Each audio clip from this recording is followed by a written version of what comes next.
आध्यात्म में जब भी किसी गुण की बात होगी, जब भी किसी पुण्य की बात होगी, तो निश्चित ही उसका संबंध किसी दूसरे से नहीं, सर्वप्रथम आपसे होगा। दुनिया में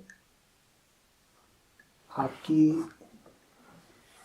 उन्नति तब मानी जाती है जब आप दुनिया के संदर्भ में कुछ कर गुजरो।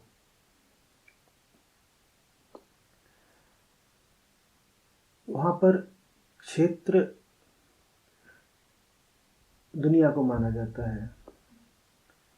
आपको ऐसे ही रहना है जैसे आप हो, और आपको अपने कर्म क्षेत्र में निपुणता प्रदर्शित करनी है। कर्म क्षेत्र क्या है? संसार।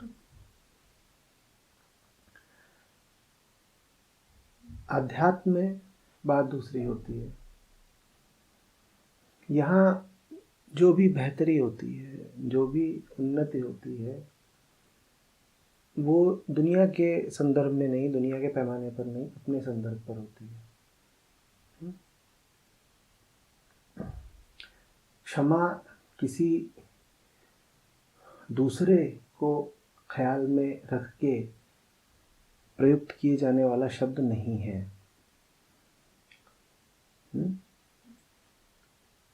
क्षमा का अभाव होता है द्वेष, और क्षमा का अभाव होता है राग भी। क्षमा का अभाव होता है द्वेष, और क्षमा का अभाव होता है राग भी।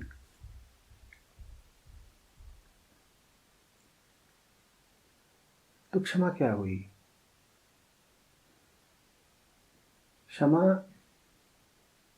आपकी वो स्थिति है जिसमें आप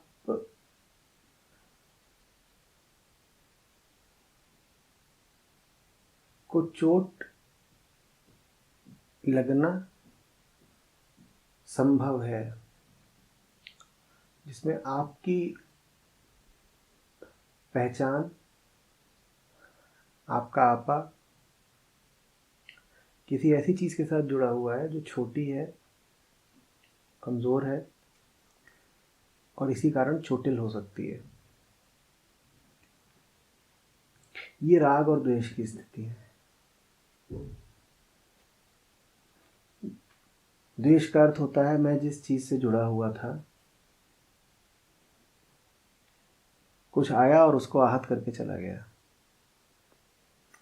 राग का अर्थ होता है मैं जिस चीज़ से जुड़ा हुआ था, कोई आया और उसको सजा के, संवार के, उसकी प्रशंसा करके, उसको बड़ा करके चला गया। क्षमा का अर्थ होता है मैं उस चीज़ से अब जुड़ा ही नहीं हूं जिससे पहले जुड़ा हुआ था। समझिएगा बात। आप किसी छोटी चीज़ से जुड़े हैं, उस छोटी चीज़ के साथ संसार कुछ कर सकता है, क्योंकि संसार स्वयं छोटा है, तो वो छोटी चीज़ों के साथ ही कुछ करने में समर्थ होता है। आप किसी छोटी चीज़ के साथ जुड़े हो, संसार उस पर आक्रमण कर सकता है, उसे घायल कर सकता है। संसार आपके जुड़ाव को घायल कर दे,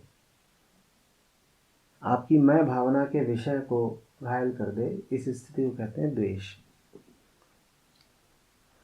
मैं जिससे जुड़ा हुआ था उसको चोट लगी, मैं को लगा मैं को ही चोट लग गई, मैं चिल्लाएगा। द्वेष में ये होता है।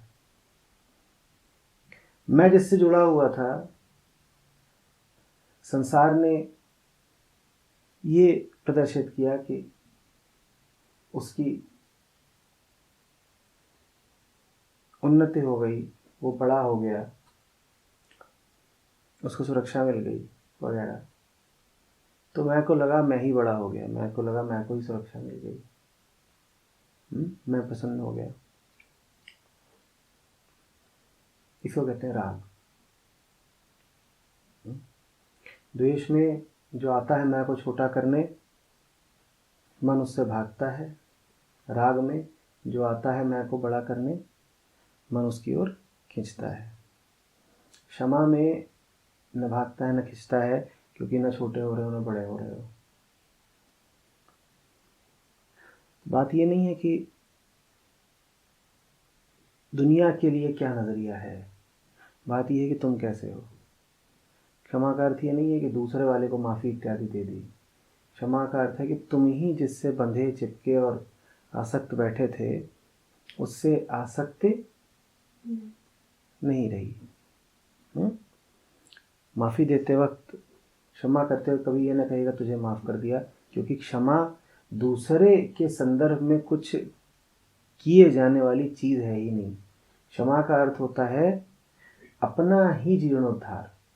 और आध्यात्मिकता में मैंने जैसा कहा, जब भी किसी गुण की बात होगी, जब भी किसी पुण्य की बात होगी, उसका संबंध संसार से बाद में और आपसे पहले होगा। आप पहले बदलोगे तब आप क्षमा के लिए समर्थ रहोगे। आपको पहले ऐसा होना होगा जिसको न छोटा किया जा सकता है न बड़ा किया जा सकता है, तब आप क्षमा के अधिकारी हुए। जो क्षमा का अधिकारी होगा, ध्यान रखिएगा, वो यही नहीं कहेगा कि तुम मुझे आहत नहीं कर पाओगे, वो ये भी कहेगा कि तुम मुझे आदर नहीं दे पाओगे। आप उसको छोटा तो नहीं ही कर सकते, आप उसे बड़ा भी नहीं कर सकते।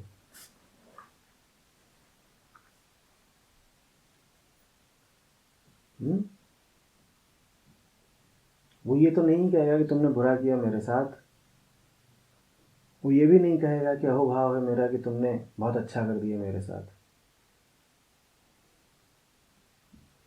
संसार उसके साथ कुछ भी नहीं कर सकता है,